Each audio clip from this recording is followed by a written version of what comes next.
Any gratitudes? Yep. Victories? Yeah, went on a contract this weekend. So good. Yeah. That's always good. Good job. Well done. All right, everybody have a good weekend? Yeah. Do anything fun? Maybe do something really fun?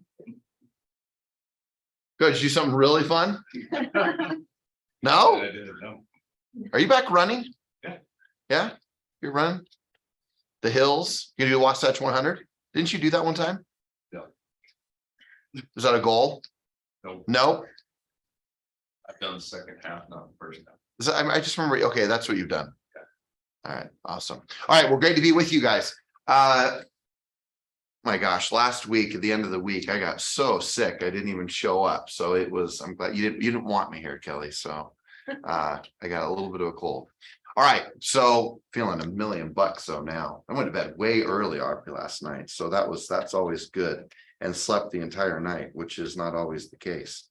All right, so Mondays for me have always been this focus point in regards to just making sure I was so clear on where I'm going. And we say, well, don't you know where you're going? And the answer is, well, yes, I know where I'm going when I take the time to think about it. And so for me, Mondays have always been that day where I've gotten my mind right and my focus is right. And one of the things I'm absolutely conclusive on is that we forget that we have the power to focus on whatever it is that we choose to focus on.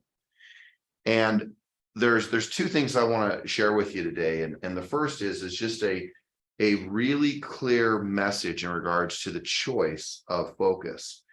And if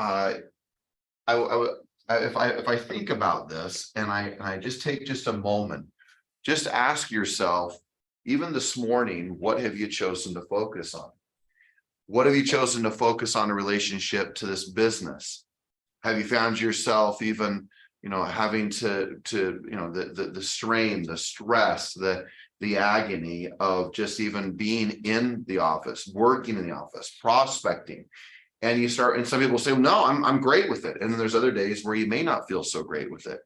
But the thing that I'm certain of is that you get the choice every single day to choose to focus on whatever it is that you choose to focus on. And a lot of people don't like that. And the thing, though, if you look around, why I say people don't like it is because they want to believe that they don't necessarily have a choice. Now, one of the things that's evident to me is the media specifically gets you to focus on whatever it is that they want you to focus on. As an example, when you turn on the TV and you watch the news, you begin to focus in on anything and everything that they're getting you to focus on. So there's two caveats to this. Number one is taking control of your life and choosing to focus on, like, truly taking the time and saying, man, this is what I choose to focus on. That includes eliminating the things like I'm talking about media, or maybe eliminating different people out of your life, or maybe it's situations, experiences, things that are going on where you say, man, I got to eliminate that because it's getting me to focus on the wrong stuff. That's the first part of it. The second part of it is what is your role and your responsibility. And the second part for me is that your job as an extraordinary salesperson is to get people to focus on the right stuff. And the challenge is that we forget that we're in the driver's seat oftentimes in the sales process to getting people to focus on the right things. So if you think about this focus, one, it's about you and what do you choose, but it is your ability to influence others to where they focus. And when you start to recognize the fact that you have the complete control of that in any sales situation and also within yourself, well, then part of it is just simply this. I like to say it's most simple terms. It's about being awake. It's about being aware. It's about being conscious. It's about, having some level of consciousness when we're going through not only the sales process, but it's the consciousness of just taking a step back personally going, what am I focusing on right now? What is it that the voices in my head really are saying? What is it that I'm saying to myself? What is it that I'm looking at? What is it that I'm feeling? What is it that I'm saying? And all of a sudden, when you start to become awake and you start to be conscious, and look, you may be focusing on all the right stuff. I'm not even saying that what you're focusing on is wrong. What I'm saying to you is wake up and recognize you have a choice. And if you have a choice, then what is it that you focus on?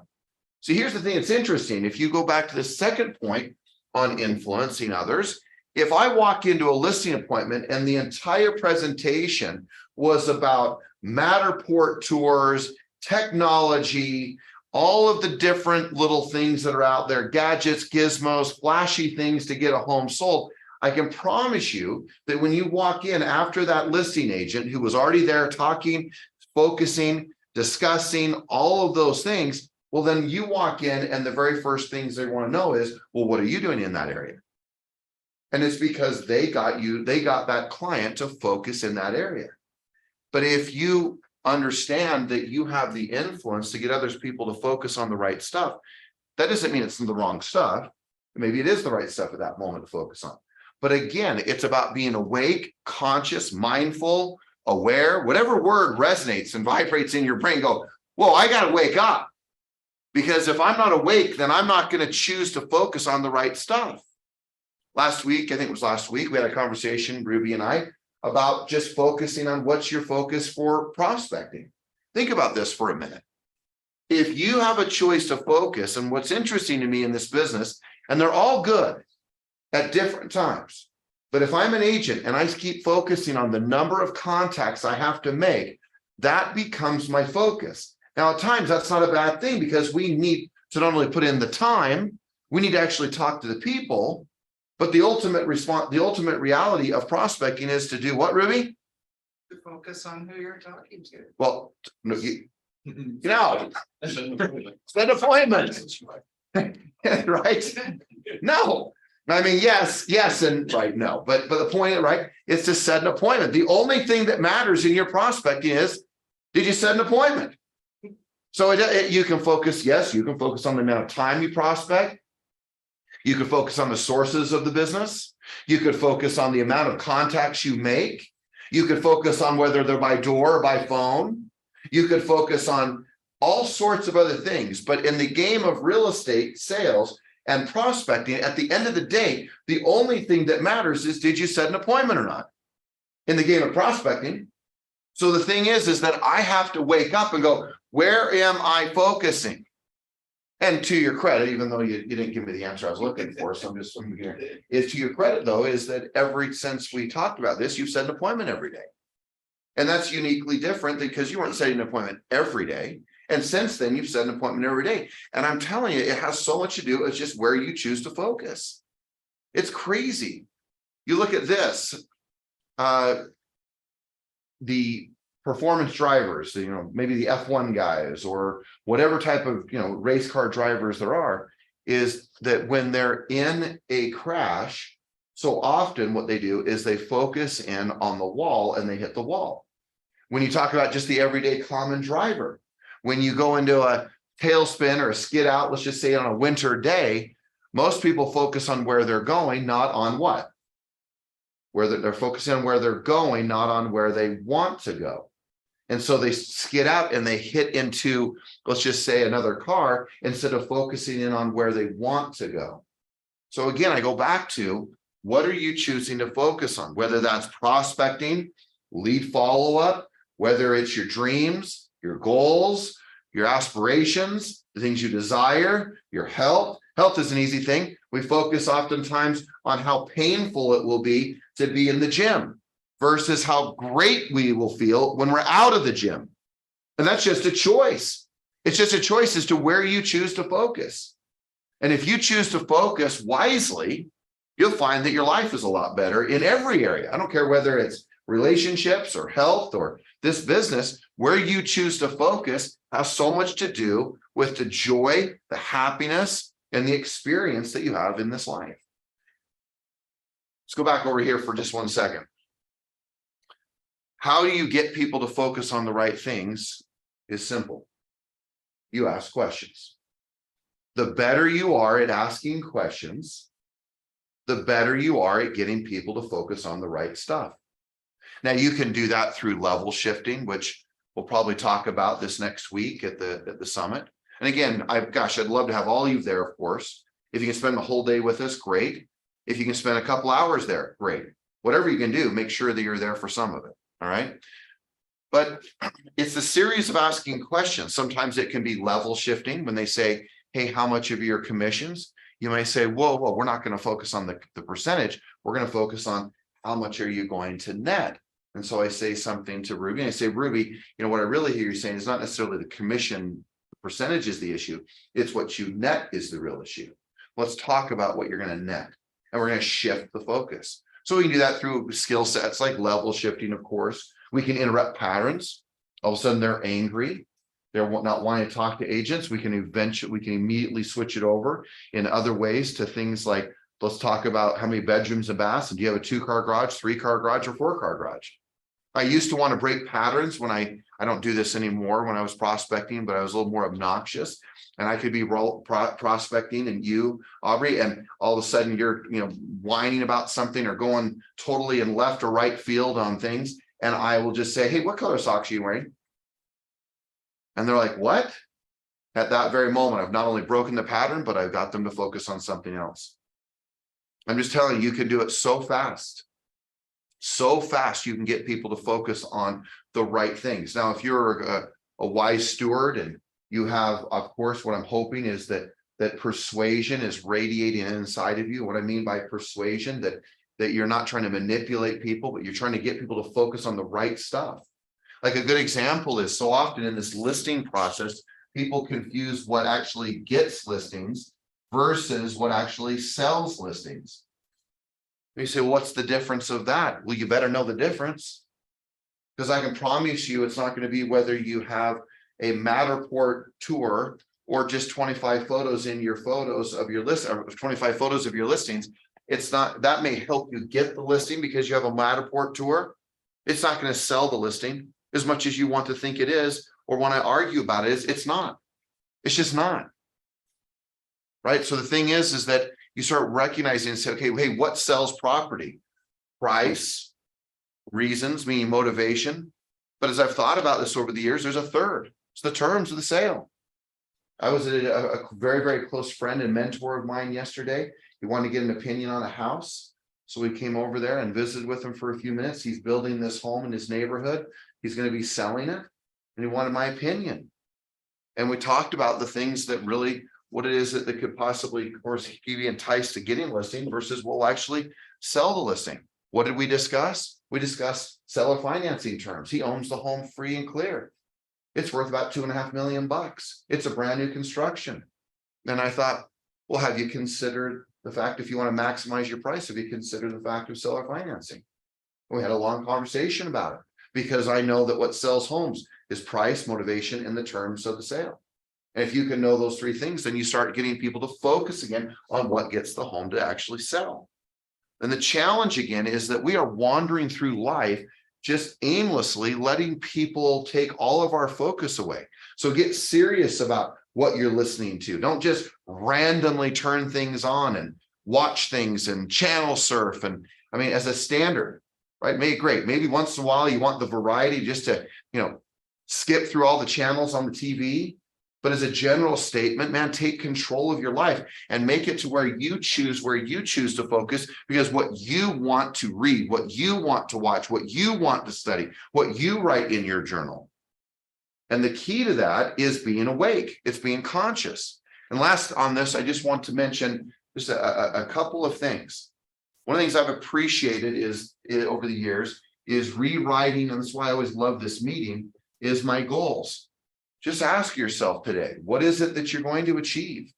I've always appreciated Grant Cardone's statement that he would carry around these yellow notepads everywhere, and he would write down his goals over and over and over and over again throughout the day, because he never wanted to vary from where he was going. How many times a day are you writing down how many appointments will you set? I was with an agent again last week that I was coaching, and I wanted them to write down the number of sales that they were going to have. And I said, because apparently you're forgetting how many deals you're going to do. And not only are you forgetting, but there's another component about writing down your goals, and that is that you get familiar with them. Because when they would say the goal, you could feel the energy, that it was such a stretch. There was so much anxiety around it. There was so much fear around it that they didn't get comfortable. So one of the things about writing down and saying, this is where I choose to focus, is writing down those goals over and over and over again, so that it's not a surprise when you get there, that you're so familiar with them. It's totally normal that you are getting them. And I still always, you guys have all heard this story, and I'll repeat it probably to my dying days. And that is, here he is, top of the world, Sir Edmund Hillary, or not Sir at the time, but Edmund Hillary, top of the mountain, top of Everest, and doesn't even take a photo, not even one little picture of himself. Just think about that for a minute. And then the second component of that is that Tenzing Norgay did get a picture taken. They're down at the bottom, and the lady says, how does it feel? The reporter, he's down at base camp, he's being interviewed, and what was it like? And what does he say? What does he say? Does anybody remember my story? What does he say, Jason? It's like the last 10,000 times. Right. It's exactly as I imagined it. 10,000 times before. You shouldn't be surprised when you hit your goal. You shouldn't be surprised when you achieve what you want. You shouldn't be surprised that you have the nice car, or the new home, or the investments, or paid off this. It should be so like, yeah, I already knew I was going to do that, because it was so familiar to you, because you got so clear on your focus, and you wrote it down, and you meditated on it, and you felt it, and you experienced it, and you went and saw it, and you experienced all of it. And if you will do that, what will happen is you'll get so familiar, so focused, and then what it will do is, well, wow, if I'm going to be this focused, again, number two, I've got to get others to focus on the right stuff.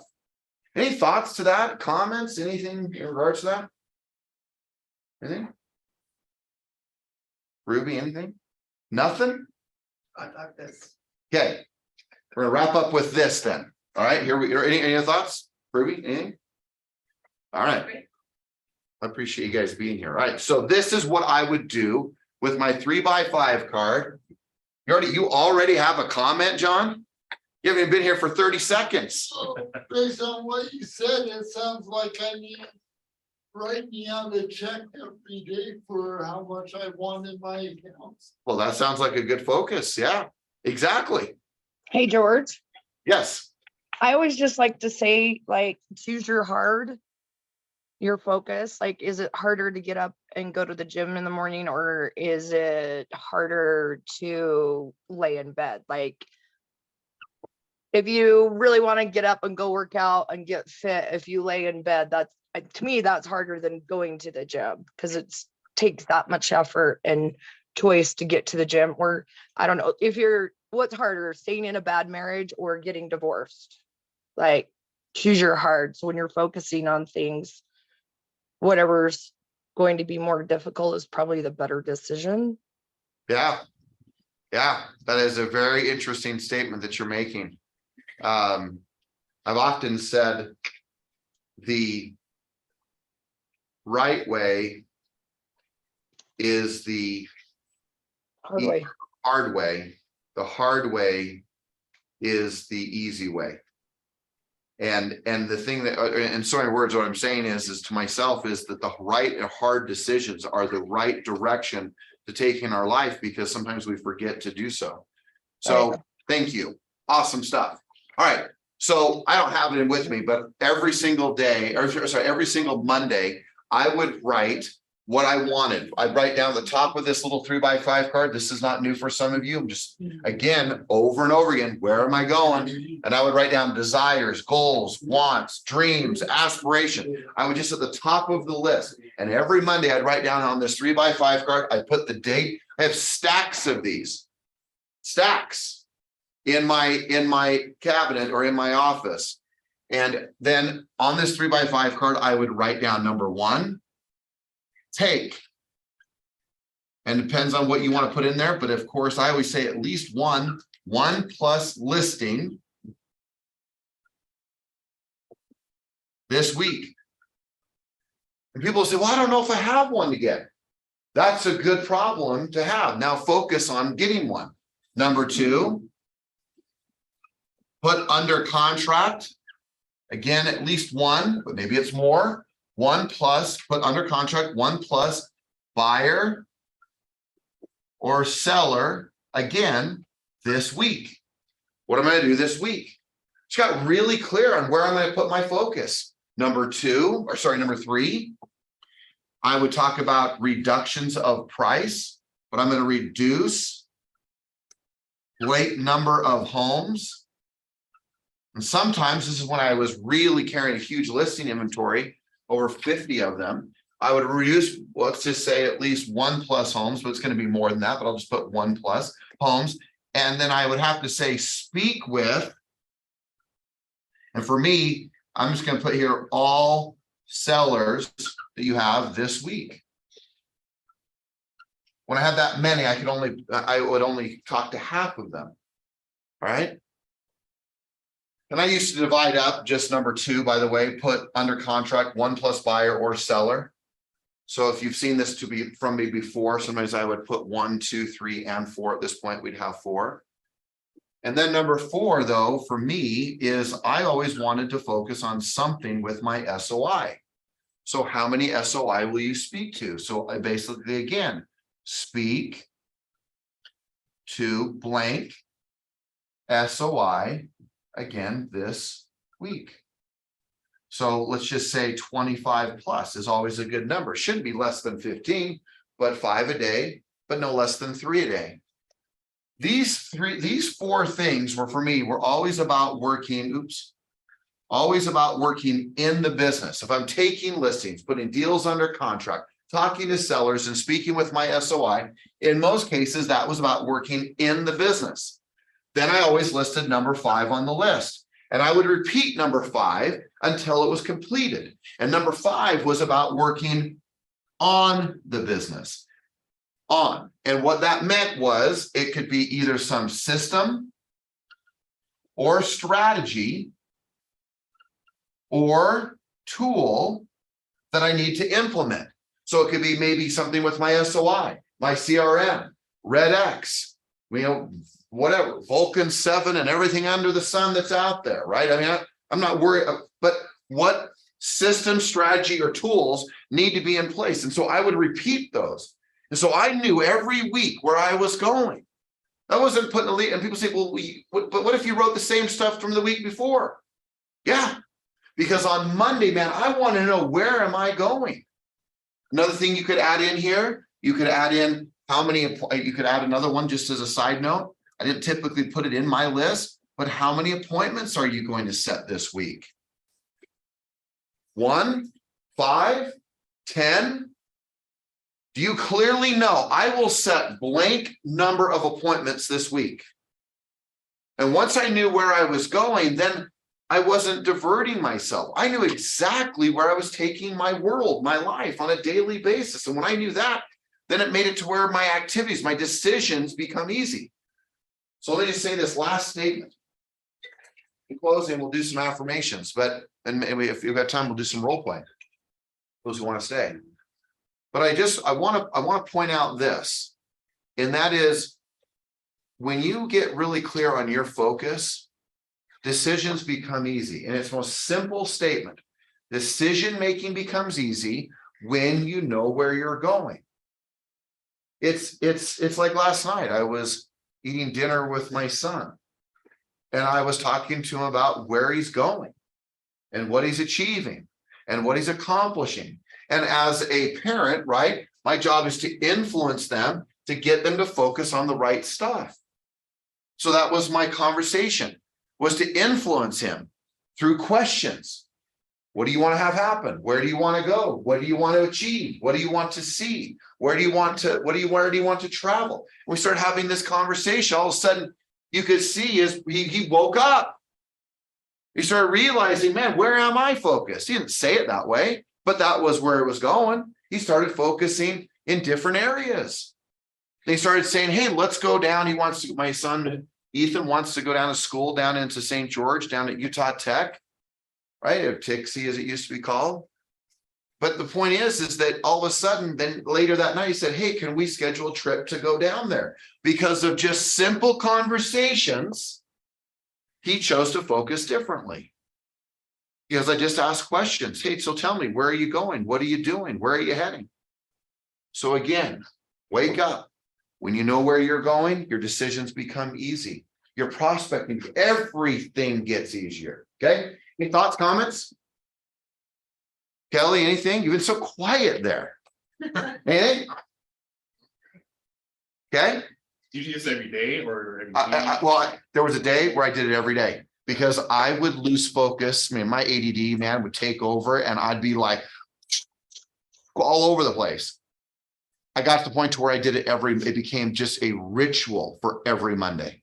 And I'd take my 3x5 card and I would write it and I'd carry it with me all week. And I would look at it. It'd be in my back pocket, front pocket, wrapped around my wallet. I just made sure I knew where I was going because I'd forget. I mean, just think about clients. All of a sudden you're negotiating on an offer. They get fixated on, the craziness of a home warranty or a few closing costs, and they're selling like $1.5 million property. And you're like, have you lost your mind? Like, have you forgotten where you're going? And guess what? They did, because they got fixated on how could they ask for that much closing costs when, wait a second here, you're making $1.5 million. You're moving into your dream home for retirement and you're worried about $5,000 in closing costs. And your job is, again, to get them to focus on the right stuff. So the question I've always asked in that scenario, so let me just ask a question. Is $5,000 worth it to you to not be in your home down in St. George, Utah? Bless you. Is it worth it to you to not get what you want? Because I want to shift their focus. Like, what are you doing? Like, you are focusing on the wrong stuff. You have an offer in today's market where home sales have dropped. You have right? So what are you focusing on? And your job is to get them to focus on the right stuff. Same thing for you. So if you find yourself off the mark and you can't stay, then you should write it on over and over, like a Grant Cardone carries around his notepads everywhere and writes it down over and over and over and over throughout the day. $1 billion plus in apartment buildings he wanted to have. He wrote it for years before he achieved it, but he never lost focus of it. And today he has it. Amy? Well, I was just gonna say that I just think I'm building a machine and sometimes I'm off, but because I've done the work before, things can keep rolling. Yeah, the machine keeps going. Like you're on vacation and you're not prospecting for a whole week, but people call you. I mean, we all want to get to the point where somebody calls, right? And that's what happens over a long period of time of just staying on track. It is. But this weekend, Friday evening, I went with Isaac on a listening appointment of a lady who just called him. It was a wrong number unexpired. He called a wrong number unexpired. He still doesn't even know where the number came from, Ruby. He doesn't even know where it came from. And on Friday we listed it, and he ran a wrong phone number. And because though what's happening, all of a sudden, what does he do? On Friday morning, he gets a phone call and the lady goes, okay, we're ready. And we went over there and I'm all, oh my gosh, this is such a great listing. Any listing under 300,000 or at $300,000 is a good listing today. And even though it is a condo, it'll sell instantly in today's market. And it all happened just because he was doing what he was doing beforehand, not after, right? So you're spot on. Okay, all right, let's go. Here we go.